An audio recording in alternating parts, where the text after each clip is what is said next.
한 음악가가 정신과 의사를 찾아왔다고 합니다. 상담 내용인즉 일이 너무 많아서 쉴 틈이 없고 그로 인해서 항상 불면증에 시달리고 소화불량에 시달리고 있다라고 하는 그런 이야기입니다. 그래서 더 이상은 정상적인 생활이 불가능하다라고 그렇게 호소를 하고 있다고 합니다. 불면증이나 또 소화불량 같은 내과적인 그런 치료 그리고 처방 이런 것들은 이미 받았지만 약으로 치료될 수가 없는 그런 상황 속에 있는 그런 분인 것이죠. 정신과 의사가 이 이야기를 듣고 아주 단순한 처방을 내리게 되는데 그것은 여러분이 예상하신 것처럼 쉬셔야 합니다라고 하는 그 처방입니다. 그러자 이 음악가는 일이 너무 많아서 쉴 수가 없습니다라고 그렇게 호소를 했다라고 합니다. 그래서 의사가 음악가에게 이렇게 묻습니다. 악보 중에서 가장 필요한 것이 무엇입니까? 라고 물었다고 하는 것입니다. 음악가가 대답을 하지 못하자 악보 중에서 가장 중요한 것 중에 한 가지는 쉼표입니다. 라고 그렇게 이야기를 했습니다. 사실 쉼표가 없는 악보는 죽은 악보입니다. 왜냐하면 쉼표가 없는 악보는 그 어느 누구도 어느 연주가도 연주할 수가 없기 때문에 그렇습니다. 쉼표라고 하는 것은 단순히 하던 일을 멈추는 것이 아닙니다. 음악 악보에서 쉼표는 전체 악보 중에 하나입니다. 그러니까 그 음계를 표현하는 그 콩나물 대가리들이만 음표가 아니고 쉼표 자체도 하나의 작품에 포함되어져 있는 것이다라고 하는 그런 이야기입니다. 그런데 정작 자기가 연주하는 것이나 아니면 다른 사람들에게는 쉼을 가르치면서 정작 자신은 쉼을 경험하지 못하고 살아갔던 것이죠. 오늘 본문 30절의 말씀에 보니까 이렇게 말씀하고 있습니다. 사도들이 예수께 모여 자기들이 행한 것과 가르친 것을 낱낱이 고하니라고 시작하고 있습니다.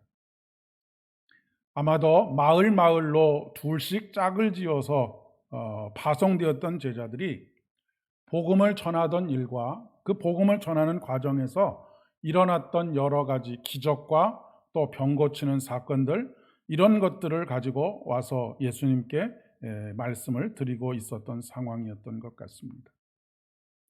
그들이 파송되어서 복음을 전하는 가운데 경험했던 일들은 참 놀라운 일들도 있었고 가슴 뛰는 일들도 있었지만 또 결코 쉽지 않은 영적인 싸움이었을 것이다 라고 그렇게 생각이 되어집니다.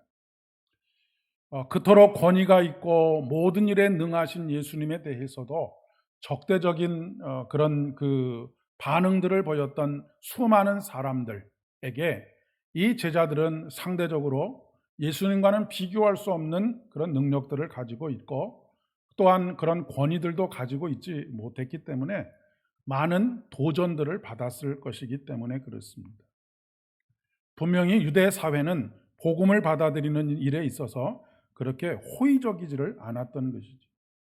그리고 그 유대 사회의 공고한 그 기득권층을 뚫고 들어간다는 것, 종교의 체계를 뚫고 들어간다는 것이 그렇게 쉽지 않았을 것입니다. 그만큼 보람 있는 일들도 많았고 가슴 뛰는 일들도 많았지만 그들은 지쳐 있었을 것이다라고 그렇게 생각이 되어집니다. 오늘날 우리들도 크게 다르지 않은 것 같습니다. 우리들 또한 우리가 가지고 있는 능력들이 별반 그렇게 대단하지도 않고 우리가 사회 속에서 어떤 권위를 가지고 절대적인 권위를 가지고 살아가는 것도 아니기 때문에 그렇습니다. 우리가 복음의 삶을 살려고 하면 살려고 할수록 저항이 많고 그래서 참 수고와 무거운 짐들이 계속 우리에게 있겠기 때문에 그렇습니다. 그런데 어쨌든 그럼에도 불구하고 제자들은 하나님의 은혜로 귀신을 쫓아내기도 하고 병자를 고치기도 하고 하나님의 나라를 전하기도 했었습니다. 자, 이제 그 모든 일들을 다 들으신 예수님께서 이렇게 제자들에게 말씀하십니다. 너희는 따로 한적한 곳에 가서 잠깐 쉬어라 라고 말씀하고 있습니다. 그리고 그 이유에 대해서 이는 오고 가는 사람이 많아 음식을 먹을 겨를도 없음이라 라고 말씀합니다.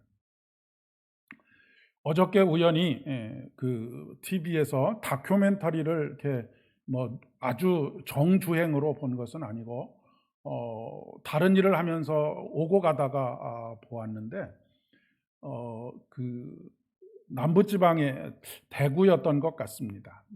그 시장에서 장사를 하시는 분들의 이야기, 특별히 그 부모의 대를 이어서 그 시장에서 일하고 있는 사람들의 몇몇 사람들의 이야기들을 보여주는데, 엄마와 딸이 장사를 하고 있는데 참 마음에 큰 안타까움으로 바라보게 된 하나의 그 장면이 있었습니다. 그것은 뭐냐면, 점심때가 되어서 밥을 먹는데 밥을 먹다가 한 3번 이상을 일어나서 손님을 맞이하고, 그래서 결국 따뜻한 밥이 완전히 식어서 찬 밥을 먹어야 하는 그런 상황 속에 있는 것을 보게 됩니다. 그러면서 그 시장에서 오랫동안 일을 해오셨던 어머니께서 하시는 말씀이, 밥은 입으로 들어가지만 눈은 항상 밖을 쳐다보고 있다라고 그렇게 말씀하시고, 실질적으로도 숟가락질은 계속하고 있는데 눈은 밖을 쳐다보고 있는 그런 모습들을 보면서 무엇 때문에 일하고 있는지, 무엇 때문에 살고 있는지를 다시 한번 생각하게 되었습니다. 우리가 보통 생각하는 쉼은 열심히 일하고 지치고 피곤한 몸을 쉬는 것이라고 그렇게 생각합니다. 물론 그런 의미를 담고 있는 것이 사실입니다. 그리고 우리의 육체가 쉬는 것은 쉼에 있어서 굉장히 중요한 부분입니다. 그러나 그리스도 안에서의 쉼이라고 하는 것은 그런 의미를 넘어섭니다. 여러분, 하나님께서 세상을 6일 동안 세상을 창조하신 이후에 7일째 되는 날에 쉬셨다라고 그렇게 성경은 우리에게 알려주고 있지 않습니까? 하나님은 힘들고 지쳐서 7번째 날에 쉬셨을까요? 어떻게 생각하십니까? 6일 동안 너무너무 이 세상을 창조하는 일이 힘들어서 7째 날 하나님께서 쉬셨을까요? 그렇지 않습니다. 하나님의 이 쉼은 모든 것을 완성하시고 모든 것을 만족하셨기 때문에 안식하신 것이죠. 우리가 단순한 육체적인 쉼도 중요하지만 영적인 의미에서의 쉼이 중요한 이유는 바로 이 하나님의 손길이 우리의 삶을 완성하셨을 뿐만 아니라 앞으로도 완성해 가실 것이고 우리를 만족해 하실 것이다 라고 하는 믿음으로 쉼을 쉬는 것입니다.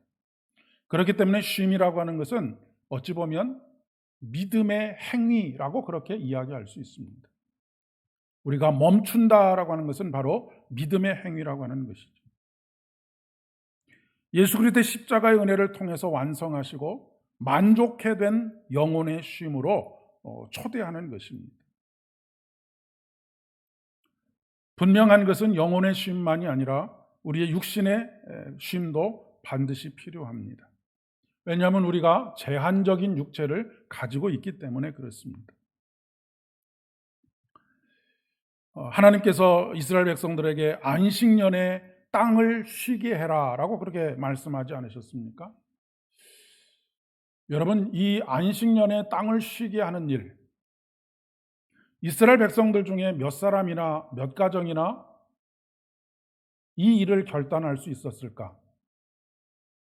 어떻게 생각하십니까? 우리는 보통 그냥 막연하게 생각하기를, 하나님께서 이렇게 명령하셨으니까 이스라엘 백성들이 다 안식년에 땅을 묵혀두었을 것이다 라고 생각하지만, 제가 생각하는 것은 거의 대부분 그런 결단을 하지 못했을 것이다 라고 생각이 됩니다. 왜 그렇겠습니까? 1년 동안 땅을 묵혀두면 먹을 것을 얻지 못할 것이다 라고는 불안감이 그들에게 있었을 것이기 때문에 그렇습니다. 그러니 안식년, 안식일, 희년을 지킨다라고 하는 것은 보통 믿음이 아니고서는 감당할 수 없는 일이다라고 하는 것을 이야기하는 것입니다.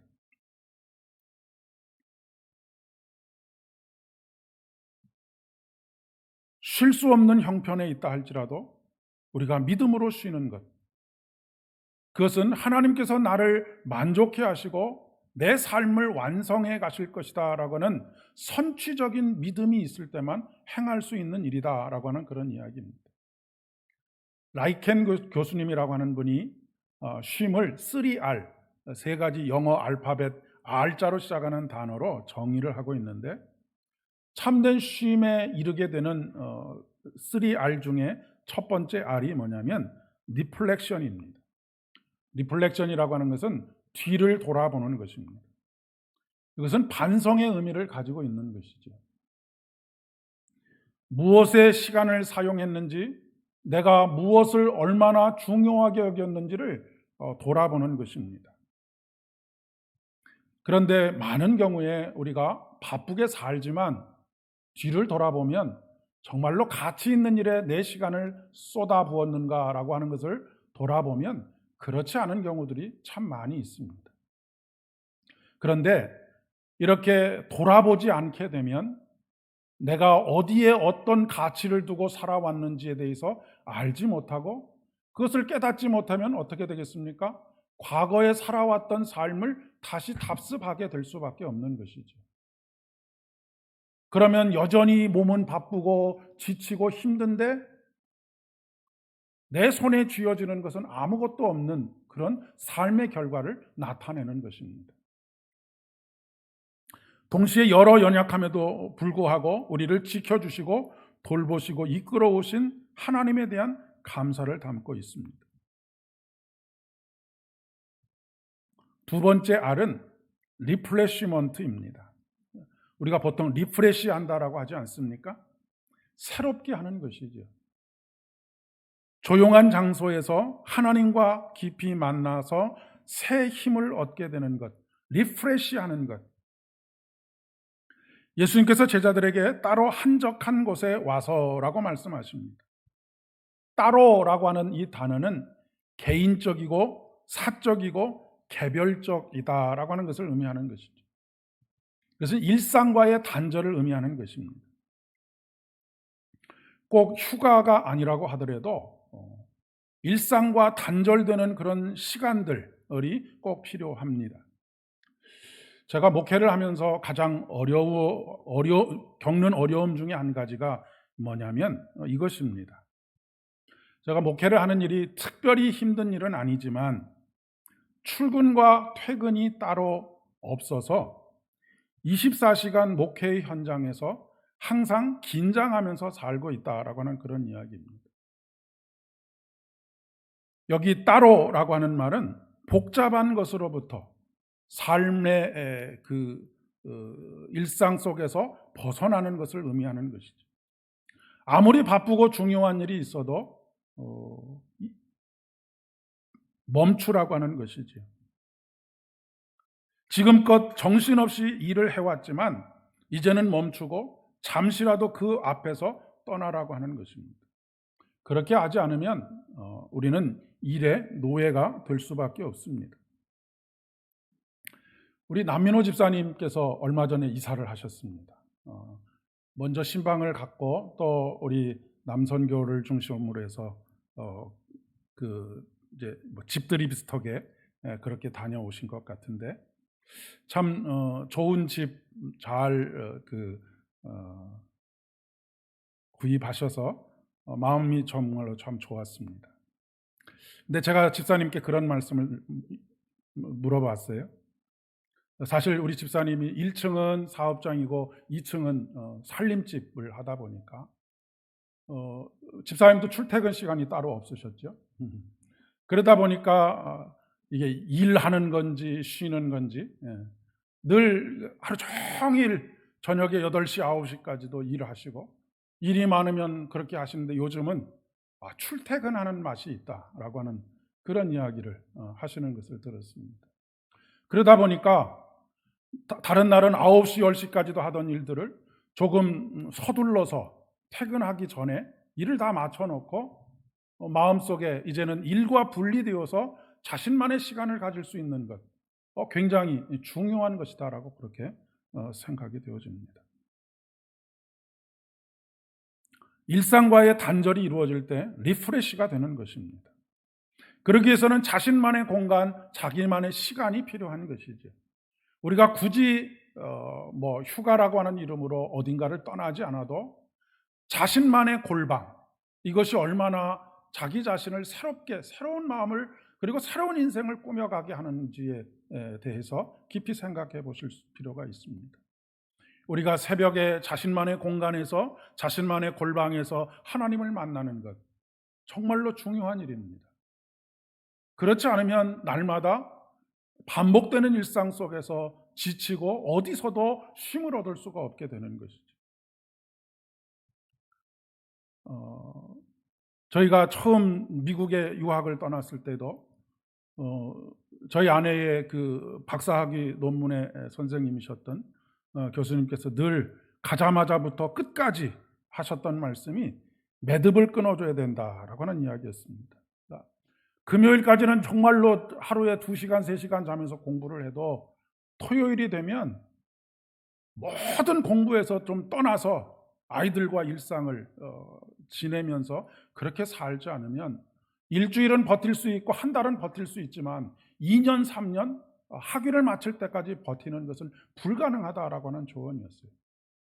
이렇게 하면 공부를 잘할 수 있다, 저렇게 하면 공부를 잘할 수 있다가 아니고 끝까지 어떻게 하면 달려갈 수 있는지, 그것은 바로 자기만의 쉼의 자리, 쉼의 시간들을 만들 수 있어야 한다라고 하는 그런 이야기입니다.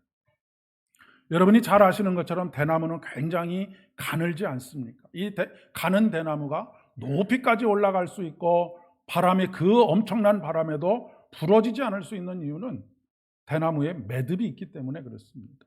마디가 있기 때문에 그 마디로 인하여서 견딜 수 있는 힘이 있는 것이고 위로 솟을 수 있는 힘을 가지는 것입니다. 한적한 곳이라고 하는 것은 광야를 의미합니다. 실질적으로 복음서에 보면 예수님께서도 한적한 곳으로 가실 때가 참 많이 있었습니다. 새벽에 한적한 곳을 찾기도 하셨고 저녁에 한적한 곳을 찾기도 하셨습니다. 사람이 없는 곳, 복잡한 일에 시달리지 않는 곳, 그런 곳을 찾아서 하나님을 만나고 하나님께서 새롭게 영을 새롭게 하시는 그런 은혜들을 경험하는 시간을 가지셨다라고 하는 그런 이야기입니다. 그러기에 예수님께서도 제자들에게 한적한 곳으로 가라라고 그렇게 말씀하십니다. 그런데 보통 우리가 휴가하면 어떤 것을 떠올리게 됩니까? 그리고 어느 곳을 향하게 됩니까? 수만 명의 인파들이, 수십만 명의 인파들이 들끓는 해수욕장이나 계곡을 찾아 오히려 돌아오면 더 피곤한 그런 결과를 낳는 일들이 얼마나 많이 있습니다. 그러니까 우리가 이 쉼을 선택한다라고 하는 것이 그런 면에 있어서 새로운 휴가 문화를 다시 한번 생각해 볼 필요가 있다라고 그렇게 생각합니다. 그리고 마지막 세 번째 R이 리크레이션입니다. 재창조, 크리에이션이 창조인데 리크레이션은 재창조한다라고 하는 말입니다. 사도 요한의 제자였고 또한 서만 교회의 감독이었던 그 유명한 그 폴리캅이라고 하는 그 감독이 있었습니다. 이 폴리캅의 일화인데 이 폴리캅이 자고새 한 마리와 아주 한가한 시간을 가지고 있었습니다. 그랬더니 지나가는 사람이 이 폴리캅에게 아니 성자라는 양반이 어떻게 그렇게 한가하게 새하고 놀고 있습니까? 라고 그렇게 이야기하면서 왜 그렇게 시간을 허비하느냐라고 힐난을 하고 지나가려고 합니다. 그랬더니 폴리캅이 빙그레 웃으면서 활도 쓰지 않을 때는 줄을 풀어놓아야지요 라고 이야기를 하는 것입니다. 활을 쓰지 않을 때도 여전히 활을 줄을 팽팽하게 메어두면 활에 변형이 오게 됩니다. 그리고 변형이 오게 되면 정작 그 화를 사용해야 할 때 제대로 사용할 수가 없게 되는 것이죠. 줄을 풀어놓는 이유는 새로운 목표가 생겼을 때 잘 감당하기 위함이라고 하는 것을 우리는 기억해야 하겠습니다. 평균 수명이 늘어나면서 쉼에 대한 개념 정립을 더욱 확장해야 될 필요가 있겠습니다. 사람들이 주의해야 할 것 중에 한 가지는 쉼 없이 계속 일하는 것도 문제지만 일 없이 계속 쉬는 것도 문제가 됩니다. 우리나라에 몇 년 동안 불어닥쳤던 열풍이 파이어족이라고 하는 그 신조어를 만들어낸 열풍이 있었죠. 어떻게든지 영끌을 해서 위험한 것에 투자하고 거기서 뭐 30억을 벌었네, 50억을 벌었네, 나는 100억을 벌었네 해서 40대의 은퇴를 꿈꾸는 사람, 50대의 은퇴를 꿈꾸는 사람, 이런 사람들을 파이어족이라고 그렇게 이야기를 합니다. 그리고 몇몇 사람들이 자기의 성공 신화를 이야기하면서 나는 이제 40대 초반인데도 은퇴를 해서 이제 평안히 사는 일만 남았다라고 그렇게 이야기합니다. 그런데 여러분, 그렇게 해서 은퇴를 했다고 해서 그 사람의 삶이 행복할까요? 일 없이 매일매일 사는 것은 참으로 더 고단한 삶을 살아가는 것입니다. 의학적으로 볼 때도 그렇고 통계적으로 볼 때도 전혀 일을 하지 않고 살아가는 사람이 일을 적당히 하면서 살아가는 사람들보다 훨씬 더 칼로리 소모가 많고 더 빨리 노화가 진행된다라고 그렇게 이야기를 합니다. 그러면 왜 이렇게 쉼에 대한 일찍 은퇴를 하고 사실 이것은 이제 외국의 문화이기도 합니다. 외국에서는 일찌감치 자기가 일하지 않고도 먹고 살 수 있을 만큼만 벌어놓으면 뭐 50대 중반이 됐든 60대 초반이 됐든 그렇게 은퇴를 꿈꾸는 일들이 굉장히 많이 있죠. 왜 이럴까를 생각해 보면 물론 여러 가지 이유가 있겠지만 일하는 것에 대한 혐오가 있기 때문이다라고 그렇게 생각이 되어집니다. 그러니까 일하는 것에 대한 오해가 있다라고 하는 것이죠. 성경은 한결같이 일은 하나님이 주신 선물이라고 말씀하십니다.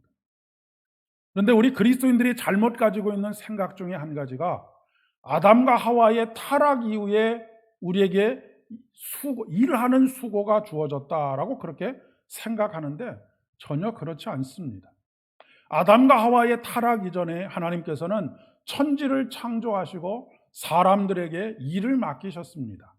모든 세상 만물들, 피조물들을 다스리라라고 하는 일을, 사명을 맡기셨기 때문에 그렇습니다. 이것은 죄가 이 땅에 들어오기 이전에 이미 주어진 사명입니다.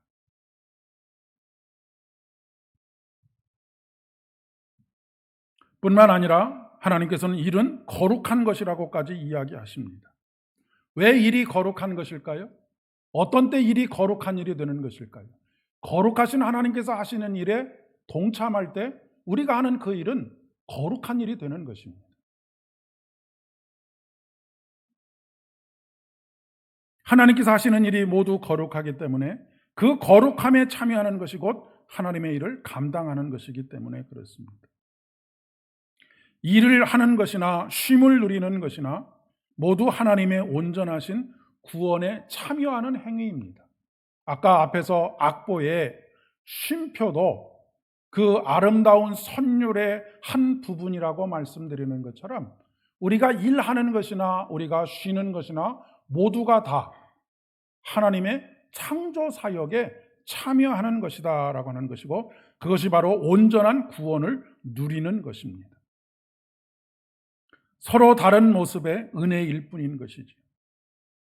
일하는 것이 선물이라고 생각한다면 쉼에 대한 생각도 달라질 수밖에 없을 것입니다. 하나님 만나기라고 하는 책이 있습니다. 여기서 소기범 박사라고 하는 분은 영적인 성숙을 위해서 휴식과 영적 성장이라고 하는 주제를 다루고 있는데 이렇게 이야기합니다. 이 세상에서 참된 휴식과 쉼을 갖는다는 것은 어려운 일로 보입니다. 하지만 쉼과 영적인 성장에는 깊은 관계가 있습니다. 잘 쉴 줄 아는 사람이 영적으로 건강하고 균형 있는 성장을 이룰 수 있습니다라고 말하고 있습니다. 문화심리학자이고 명지대학교의 교수인 김정훈 박사님이라고 하는 분이 쓰신 책을 요번에 우리 작은 도서관에서 구입을 했습니다. 아주 두꺼운 책입니다. 그림도 많이 있고 꼭 오셔서 한번 보셨으면 좋겠습니다. 그런데 책 제목이 뭐냐면 창조적 시선이라고 하는 책의 제목을 가지고 있습니다. 이분은 늘 주장하는 것이 뭐냐면 노는 만큼 성공한다라고 하는 것입니다. 그러니까 삶을 마치 놀이와 같이 그렇게 하는 사람, 이런 사람의 눈에는 모든 것이 창조적인 시선으로 보게 만든다라고 하는 그런 의미를 담고 있습니다. 아까 제일 마지막으로 말씀드렸던 것이 무엇입니까? 참된 쉼이라고 하는 것은 리크리에이션, 재창조를 이루는 것입니다.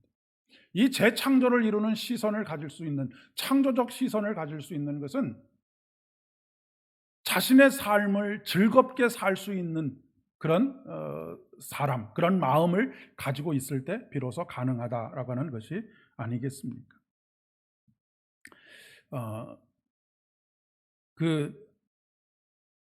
우리나라 이야기 중에 뛰는 놈 위에 나는 놈이 있다라고 말하지 않습니까?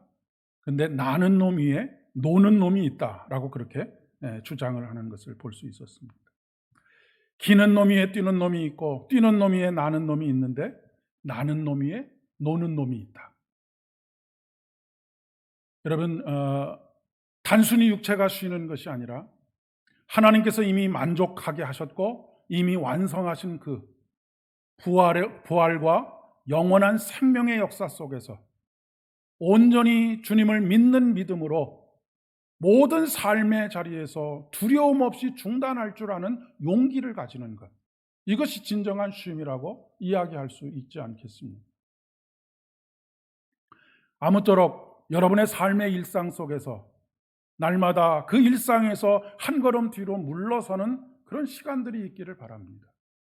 그리고 그런 시간들을 통하여서 여러분의 영혼이 다시 리프레시가 되고, 그리고 여러분이 다시 시작하는 그 일들이 매일매일 재창조의 역사를 이루어가는, 하나님의 창조의 역사에 동참하는 그런 복된 삶을 살게 될 때에 여러분이 일할 때나 여러분이 쉴 때나 그 모든 것이 하나님의 놀라운 구원의 완성을 살아가는 그런 복된 인생이 되게 하실 줄을 믿습니다. 함께 기도드리겠습니다.